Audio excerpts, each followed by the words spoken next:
चंडीगढ़ में दिव्यांगजनों के लिए दिव्य कला मेले का शुभारंभ किया जा रहा है,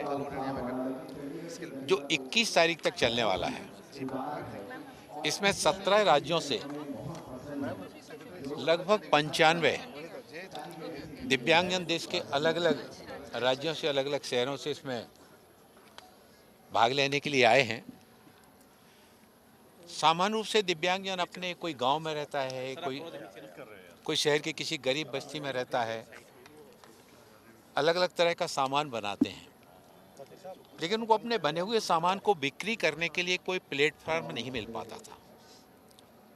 2022 में देश के प्रधानमंत्री आदरणीय नरेंद्र मोदी जी के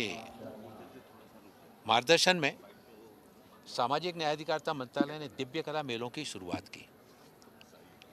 और अभी तक 28 मेले लग चुके हैं, जो देश के अलग अलग हिस्सों में लगाए गए हैं। ये 29वां मेला चंडीगढ़ में लगाया जा रहा है। इनको अलग अलग सेक्टरों में लगाने का उद्देश्य यही है कि जिस स्थान पर ये लगाए जाते हैं उसके आसपास के राज्यों के जो हमारे दिव्यांगजन होते हैं, उन भाई बहनों को वहाँ पर पहुँचने में सुविधा होती है। चंडीगढ़ में लगाए तो यहाँ के आसपास के राज्यों के हमारे दिव्यांगजन आसानी से पहुँच पाएंगे। केरल वाले को, चेन्नई वाले को, तमिलनाडु वाले को, दूर के राज्य के जो कर्नाटक वालों को, उनको सुविधा होगी। जब वहाँ लगाए जाते हैं तो उसके आसपास के राज्यों को। यहाँ पर आप सब ने देखा कि अभी जब स्टॉलों पर जो हमारे दिव्यांगजनों ने अलग अलग तरह की वस्तुओं को विक्रय के लिए स्टॉल लगाए हैं, उनमें उनकी प्रतिभा को भी देखने का अवसर मिला। उनके हुनर को भी एक पहचान दिलाने की शुरुआत इस तरह के मेलों के माध्यम से की जा रही है।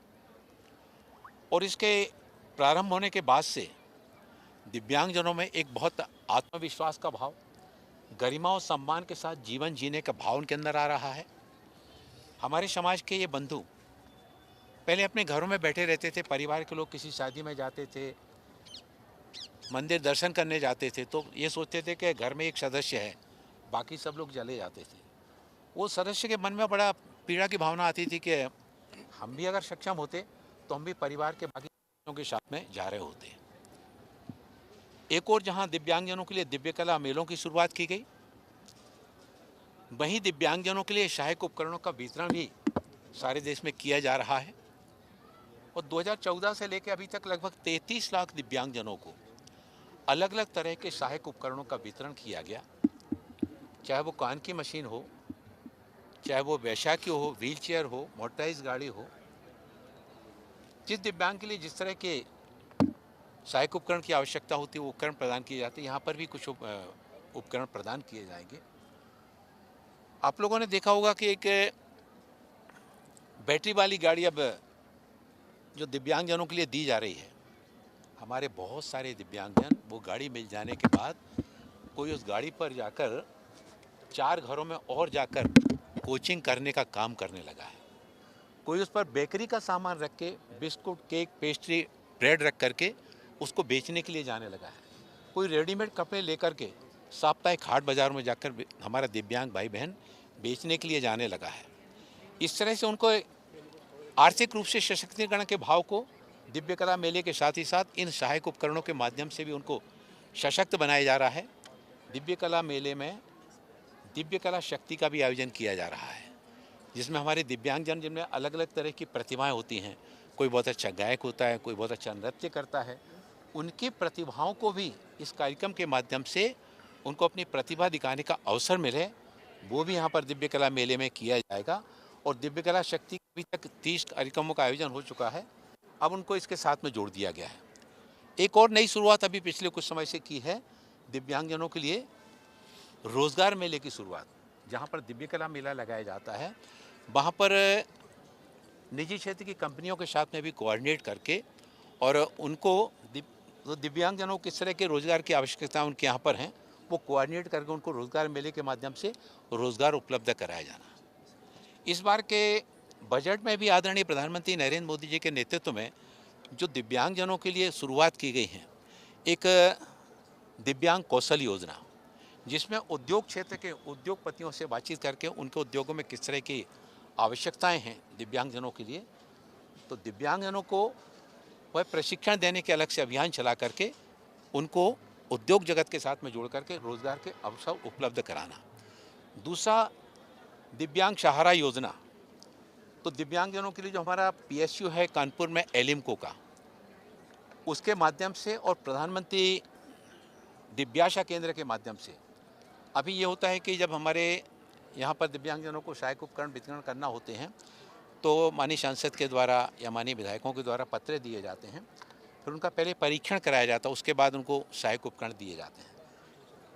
लेकिन अब एक नई पहल आगे बढ़ाई जा रही है। अभी तक 100 प्रधानमंत्री दिव्याशा केंद्र खोले गए हैं। इन प्रधानमंत्री दिव्याशा केंद्रों में अब इंतजार नहीं करना पड़ेगा।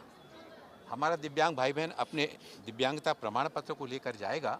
और उसका परीक्षण करके उसको जिस तरह के सहायक उपकरणों की आवश्यकता है वो उसको वहाँ से तुरंत मिल सकेंगी। पहले 2-2, 3-3 महीने, 4-4 महीने लगते थे, इंतजार करना पड़ता था,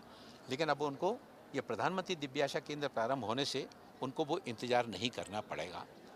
यहाँ मैंने देखा कि बहुत सारे हमारे दिव्यांगजनों ने, जो कोई बोल नहीं पाता है, कोई सुन नहीं पाता है, कोई हमारा दृष्टिबाधित है, ऐसे सारे दिव्यांगजन, इतनी अच्छी तरह तरह की कलात्मक चीज़ें उनके द्वारा बनाई जाती हैं, समाज में दैनिक जीवन उपयोगी सामान उनके द्वारा बनाया जाता है। इस दिव्य कला मेले के माध्यम से आप सभी से मैं अनुरोध करना चाहता हूँ कि हमारे इन दिव्यांग भाई बहनों को उनको आर्थिक सामाजिक रूप से सशक्त करने के लिए इसको, उनकी आवाज़ को चंडीगढ़ में दूर दूर तक पहुंचाने का प्रयास करें, ताकि बहुतायत संख्या में यहाँ पर लोग बाग आकर न केवल उनकी प्रतिभा को जान सकें बल्कि उनको सशक्त बनाने में भी अपना योगदान दे सकें। कोई हमारा एक दिव्यांग साथी जब आर्थिक रूप से सशक्त होता है तो केवल अकेला एक व्यक्ति सशक्त नहीं होता है, वो अपने परिवार को भी सशक्त करने में अपना योगदान देता है, वो समाज को भी सशक्त करने में अपना योगदान देता है। और जब समाज को सशक्त करने में योगदान देता है तो देश के प्रधानमंत्री आदरणीय नरेंद्र मोदी जी बात कहते हैं कि सबका साथ सबका विकास। जब हम 2047 में भारत को विकसित राष्ट्र बनाने का विजन लेकर हम चलते हैं तो उसमें हमारे दिव्यांगजनों का भी साथ उसमें जुड़ सके, और उसी के लिए इस तरह के प्रयासों के माध्यम से दिव्यांगजनों को सशक्त बनाते हुए उनका भी समाज और देश के सशक्तिकरण में योगदान जोड़ने की दृष्टि से ये दिव्य कला मेले का आयोजन आज चंडीगढ़ में आयोजित किया गया है। पीयूष गोयल जी ने इस बात को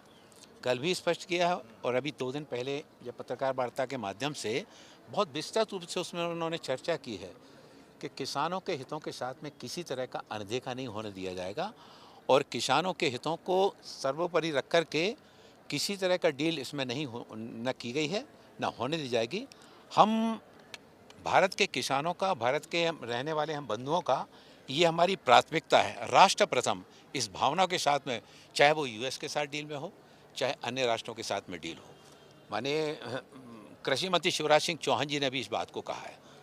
तो विपक्ष केवल विरोध के लिए विरोध करना, क्योंकि बाकी जनाधार उनका खत्म हो चुका है और आज केवल नकारात्मक चीज़ों को लेकर सदन की कार्रवाई में बाधा डालना और सामाजिक सरोकार के विषयों को लेकर के समाज से दूरियां बनाकर चलना, उसी का परिणाम है कि ये पूरी तरह से सारे राज्यों में जो है ना, जनता से इनका पूरी तरह से संबंध समाप्त हो गया है और जनता का विश्वास भी इनकी तरफ से पूरी तरह से भटक गया है। जवानों के लिए जिन्होंने अपने शौर्य से, वीरता से इस देश की सीमाओं को सुरक्षित रखने में अपने प्राणों की आहुति दी है, उन सब की वीरता को नमन करते हुए उनके प्रति हम श्रद्धांजलि अर्पित करते हैं। और हम ये कहना भी चाहते हैं कि शिवाजी केवल पैदा होना चाहिए लेकिन दूसरे के घर में नहीं, शिवाजी हमारे घरों में भी पैदा होना चाहिए। हम केवल अपने जो शहीद हम सब के बीच में से गए हैं, हम उनकी वीरता, शहादत का तो सम्मान करें। शहादत का सम्मान करने के साथ ही साथ हर व्यक्ति इस भावनाओं के साथ में कि देश की सीमाओं की सुरक्षा करना हम सभी का नैतिक दायित्व है और जो इस काम में लगे हुए हैं